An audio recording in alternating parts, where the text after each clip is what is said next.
Manette Mayberg. I am trustee and president of the Mayberg Foundation, and I'm founder of JEIC. And that designation gives me the privilege at every IR to say my piece. And that's what I'm about to do for the next 15 minutes or so. So I ask you to take this little journey with me, get inside my head a little bit as to how this all evolved. And I'll share with you just authentically and honestly how I feel and how this all came to be. When our kids were growing up, sometimes we'd travel, and we would take along a longtime employee of ours. His name was Joaquin. Some of you might remember him or have known him. He was like our very own Mary Poppins. Like, he had so many talents, and among them, he happened to be a graduate of the Culinary Institute of America. And he shared that with us along with all of his other creativity.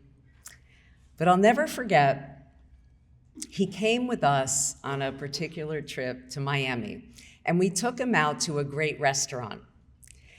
And he looked at me with a big smile and he would say, "Mrs. Mayberg, now this is dining." And I said, "What do you mean, Joaquin? We go to a lot of good restaurants. Like, what are you talking about?" He said, "Well, most restaurants just feed their customers. Here, we're dining." And needless to say, since then, our family rates every restaurant. Did they feed us or did they dine us? And I'm sure if you asked most restaurateurs, they would be sure that their customers were dining, while the customer experience feels a little bit more like feeding. But I asked Joaquin, to say more about what he meant. He said, "Feeding is what most restaurants do. The food can be good, but it's the delivery of the food. That's another story. It's the feeling that the service is like accommodating the waiter more than the customer. And there's little interest in curating a custom dining experience. And that's the thing that keeps the customer coming back and wanting more. It's when the diner feels meaningfully counted and not just like another body to be fed. And this illustrates our challenge in Jewish education. If we take an honest look, are we providing a student experience that is more like dining or feeding? How is the design of Jewish studies intentional in yielding graduates who can't wait to come back for another taste, rather than full stomachs looking for a more satisfying atmosphere? I think the challenge starts with how we think about our students. Do we feed students information and skills for immediate short-term success? Or do we deliver a top quality, curated experience with the life trajectory of the student and potential of a whole human being in mind? Let me put some context around this. At one of our early IRs in Bal Harbour, Rabbi Beryl Wine, who I'm sure some of you know, he was our keynote speaker. He delivered a message that was bold and it was very hard to hear. He told our room, very much comprised like we are here today, that the last 70 to 80 years has been a failed experiment for Jewish education. What he meant was that we just aren't doing an effective job in developing the potential of our kids with a system that evolved from the industrial era. We've quoted Rabbi Wine many times as a basis for JEIC's efforts to stimulate innovation and change in the field. And now, I found concrete corroboration from change makers in the general field of education. Co-founders and chief learning officer of Transcend, which I know is an organization many of you have heard of and are familiar with. It's a leading nonprofit in school innovation. They wrote a book called Extraordinary Learning for All. And they say, schooling, as most of us know it today, is the result of design choices made more than a century ago that continue to dictate how young people and adults experience learning. The industrial model made mass education affordable and scalable, providing unparalleled pathways of opportunity. However, decades of research has consistently shown that the industrial era schooling model perpetuates societal inequities, marginalizing generations of young people, and failing to cultivate the full potential and talent of our nation. And they're talking about our nation in a big sense, not our nation, not the Jewish nation. This is the whole nation. What are the hallmarks of the student experience in today's typical school? Departmentalized subjects and standardized testing with a focus on metrics. The educational model is designed to win. Get those kids into the best universities. And as for our day schools, add admission to top yeshivas and seminaries to the list of competitive colleges sought after. And the very, very bad news and challenge for us today is this industrial age model has been copied and replicated in Jewish studies. It's bad news for the future of the Jewish people. Listen, if I asked you to design Jewish education to yield students with strong Jewish identities and self-esteem, I don't imagine I would get a lot of votes for a factory-style cookie-cutter system. And where do Jewish values fit into a school that literally stresses the system with a priority of academic achievement? Where does the value of each unique soul have a place in a school that chronically compares one student to another? How does a culture of competition honor the intrinsic value of each student's unique strengths and challenges? Let's take a moment to appreciate each of us here. We are a super impressive and eclectic group. When I scanned the attendee list, I marveled at the breadth of perspectives coming together here to group think on how to make the mission of excellence in Jewish studies possible. We all want to figure out how to yield the strongest and the most committed future generation of Jews possible. And this has been my point for the last 13 years of IRs. We in the field of Jewish education, the educators, the influencers, the funders, we share a meta goal in common. While each of the 900 day schools in North America has its own mission statement, unique community dynamics, professional staff and board, we are all rowing in the same direction. We just sometimes get lost in the challenge of the waves and forget we have a destination. Speaking of destination, 6 years ago at IR 19, our theme was bringing God into the classroom. I took the audience on a journey with a GPS. I pointed out how the GPS knows where you are, which direction you're going in, and how to get you back on track if you take a wrong turn. It helps you deal with unexpected obstacles you didn't anticipate and assesses regularly if you're on track or about to experience a bump in the road. But you can only access this assistance if what? You have to put in where you're going. You have to know where you're going. You must tell the GPS your destination. Imagine if schools had a GPS, but I call it a God-powered system. The GPS could get us back on track when policies, curriculum, pedagogies misaligned with Jewish values. But now, we don't call our navigation system simply GPS anymore. We have Waze and we have Google Maps. There's more sophisticated applications of how to make a journey more direct and precise. I'm personally loyal to Waze.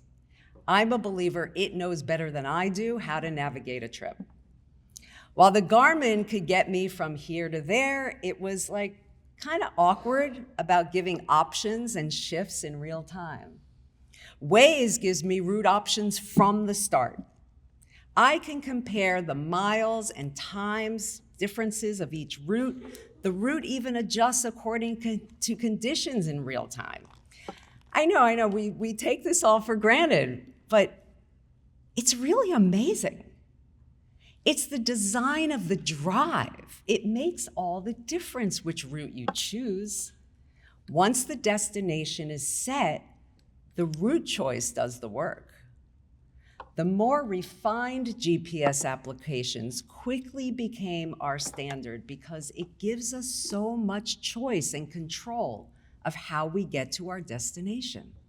Yesterday, we went through a process of illuminating the goals of Jewish education and the changes we'd like to see. While yesterday we focused on the what is our destination, today we're going to delve into the how. How do we get there? How do we create a student experience that is more like dining than feeding? What are the best routes to choose to reach our desired destination? Well, we at JIC will actually offer tangible route suggestions for Jewish education based on our experimentation with innovative models in the field. The JEIC team did a strategic planning process last year, and we emerged with an unexpected clarity on routes, and we want to share them with you today. Does everybody remember the centerpieces last night at the table? They were like a little odd. Not your typical. Did anybody ask why those three objects? So it was our way of starting to introduce the route to you. We call the route by three acronyms. We have GC, SC, and CC. GC, SC, and CC. So the globe was the culture change. That's the CC. That represented the culture change. The graduation cap represents the student-centeredness. That's the SC. And the GC is God-centeredness. That was represented by the little Star of David with the little gold sprays. We thought it was a good idea for you to begin seeing these icons. You'll see them again. This is the route we prescribe to take a Jewish day school from moving in the right direction to exactly on target. You'll find once you understand these terms and get comfortable with them, they will apply to every Jewish day school across the spectrum. Wait, you say, this sounds like three routes. You said it's one route. It's true, but the amazing thing is that these components comprise one route. Just like in Waze, a route consists of small streets and commercial streets and freeways, right? All different kinds of avenues. The best route to our destination is a combination of strategies that all speak to our shared values. Remarkably, God-centered and student-centered, the GC and the SC, they really emanate from the same place of relationship. Consider that the capacity to connect with God is only as available as the capacity to connect with another human being. So when we talk about strategies to create a God-centered school, it's completely aligned with strategies to create a student-centered school. In fact, there's a flow between the two. When we prioritize the needs of the student, We are aligned with the Jewish values from which God connection can flow. And let's think about how assessment choices honor or violate objectives of Jewish education. We know from Pirkei Avot that the reward is in the effort, not the accomplishment. If we were to design student assessments that are consistent with principles of intrinsic motivation, well, now we're talking SC and alignment with Jewish values. We could rid the system of negative messaging that grade shows deficiency. I'm not good at X, whatever it is, and embrace that everyone has areas to improve. The outcome of exams sends students on a literal roller coaster ride of feelings for the teacher, the subject, the school, and the most damaging is for other students and themselves. Even for the students who easily score A's, exams limit developing potential in a student. Have you ever thought about how crazy the concept of GPA is? How do we hold up students to a standard of perfection in everything? Like, we don't do that to ourselves. It's just not normal. We admire people for their strengths, and we know that no one's good at everything, yet a kid in school today feels less than if they don't bring home A's across the report card. And then there's those who just feel defeated and give up. Experiences have long been framed in school as a means to an outcome.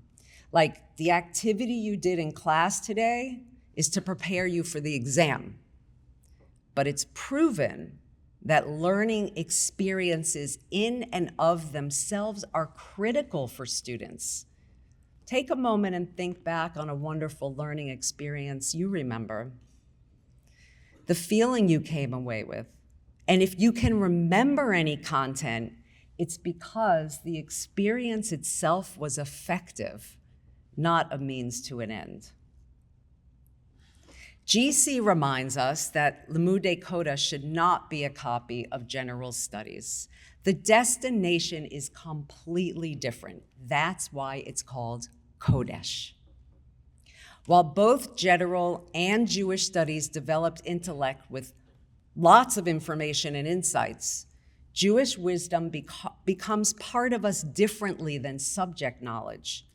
We grapple with values, relationships, prayer. That is the beauty of Jewish learning that needs nurturing. God-centeredness, student-centeredness, they are both avenues to a fully developed human being.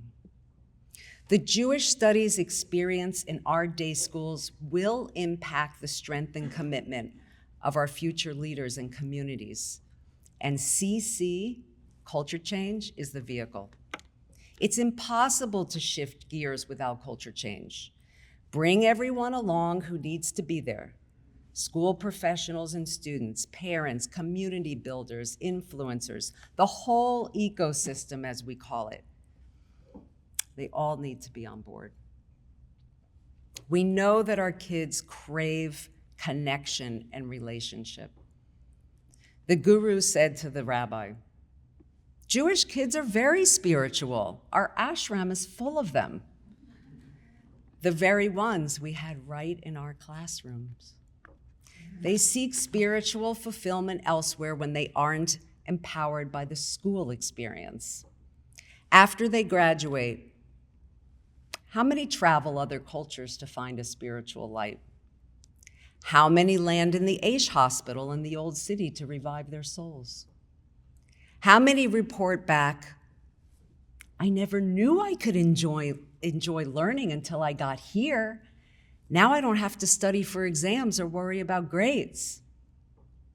How many disappear into the landscape of Western culture, never given the opportunity to develop the relationships as the fuel for their Jewish journey? How many graduates would not know what we are talking about?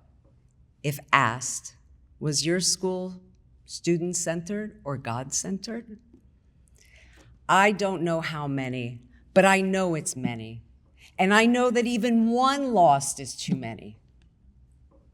Historians say we must know from where we come to know where we are headed. As the Transcend team explains in their book, quote again from the book, industrial era schooling has resisted change despite major reform efforts. Schools were designed to increase literacy, yielding a set of experiences that are often narrow, inflexible, and confining. Early 20th century schools were characterized by compulsory education laws, teacher certification, and standardized curricula, aligning with the factory model of efficiency. The 1950s and 60s civil rights movement brought legal and legislative changes aimed at desegregation and ensuring educational equality. The 90s and 2000s saw new reforms focused on high academic standards and accountability to address quality and consistency. You remember the No Child Left Behind. But here we are in a new day with a new generation that is reeling from an unpredictable world, a world of false images, blurred boundaries, and waning models of civil discourse. And I noticed that Sally commented on that last night and got some applause. We must have the courage to experiment and innovate, to create a school experience that leads with dignity, gives moral clarity, and nurtures the soul as well as the intellect. Our kids live in a storm of platforms that convey upside-down priorities and corrosive online personalities. These kids will emerge adults who fare as well as we build their self-esteem and confidence in themselves. To accept that less than perfect is perfect in God's image. To self-assess and not depend on someone's judgment or a subject grade to develop a healthy self-image. To learn by intrinsic motivation, which is a lifetime asset consistent with our Jewish legacy. To develop potential in a student-centered environment according to each one's unique composition. The root choice we make is the key to these meta outcomes. The Jewish people should be known for the best quality education. We have the wisdom and values that have sustained us through every adversity for millennia. And we have all of the creativity, wisdom, and brilliance that we need to assume that rightful place. So, let's get going with the how to get there. GC, SC, and CC, our God positioning system, engage ways and discover the route that will take us to the authentic destination of Jewish education. Let's remember to make the Joaquin evaluation and set our students' tables for a long-term dining experience embraced by the values that unite us. And before I conclude, I do want to include a few of my personal thank yous. First of all, to the Samus Foundation, Melissa and Connie, David and the board. We've been welcomed here so warmly, and we so appreciate your friendship and partnership. Our long-term partners, Arnie and Walt Winshall, who give us a lot of wind, and thank you for your partnership and friendship. And of course, our dedicated staff, Sharon Freundel and Rabbi Feld, and Rachel Abrahams, and of course our executive director, Todd Sukol. I'm sure you all know. And I just have one endnote here. My greatest thanks always goes to my husband, Louis. He really empowers and enables me in everything that I dream and everything that I do. And it just so happens that today is his father's yard site, second year. And I was very close with his father, Stanley. And I would like to ask you if we could dedicate our learning today together in his memory.